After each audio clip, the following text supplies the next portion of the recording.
Аўтаімунны тырэаідыт і вузлавыя паталогіі – гэтыя захворванні часцей за ўсё дыягнастуюць эндакрынолагі вобласці.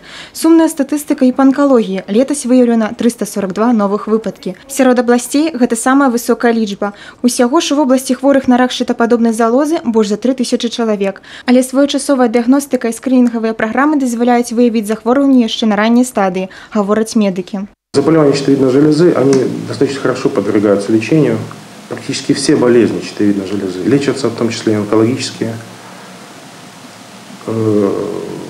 Важно, чтобы пациент регулярно посещал врача, вовремя производились исследования гормональные, вовремя контролировался темп роста узловых образований щитовидной железы.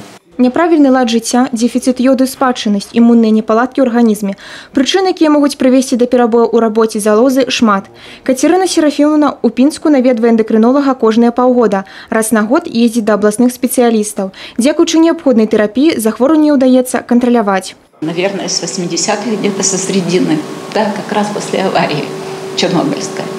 Ну ничего, наблюдаюсь в Минске вначале, потом Пинск, то есть в Бресте уже второй год. Лучше нравится, потому что тут как-то, более и оборудование лучше. С эндокринологами хожу к многим, но мне повезло, потому что это очень внимательные такие хорошие врачи. У дапамогу медыкам сучаснае абсталяванне. Ва ўсіх раёнах вобласці ёсць УЗІ апараты і абсталяваныя дыягнастычныя лабараторыі для аналізаў крыві на гормоны. На нем мы делаем гормоны щитовидной железы, ТТГ, Т4, свободный Т4, свободный Т3. Делаются гормоны надпочечников, кортизол. Также делаются половые гормоны, женские, мужские. И также мы определяем сейчас антитела к пероксидазе. Значит, для чего нужны эти анализы? Анализы нужны для того, чтобы выявить у человека или гипотиреоз, или гипертиреоз, то есть как работает функцию щитовидной железы. Анализы у нас даются утром, и к обеду уже ответы готовы.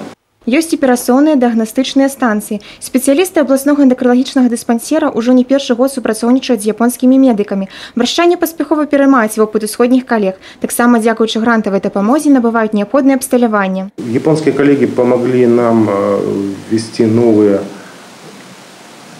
виды хирургических лечений щитовидной железы. То есть областная больница выполняет, и, наверное, это единственное место на территории СНГ, может быть, в Санкт-Петербурге сейчас начали это делать, потому что они у нас немножко переняли этот опыт.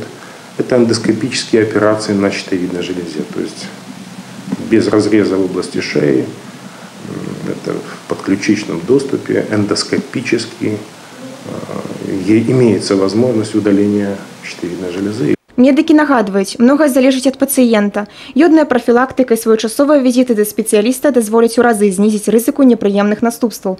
Евгенія Мароз, Ганна Буйкевіч, Роман Філюціч, тэлерадыёкампанія «Брест».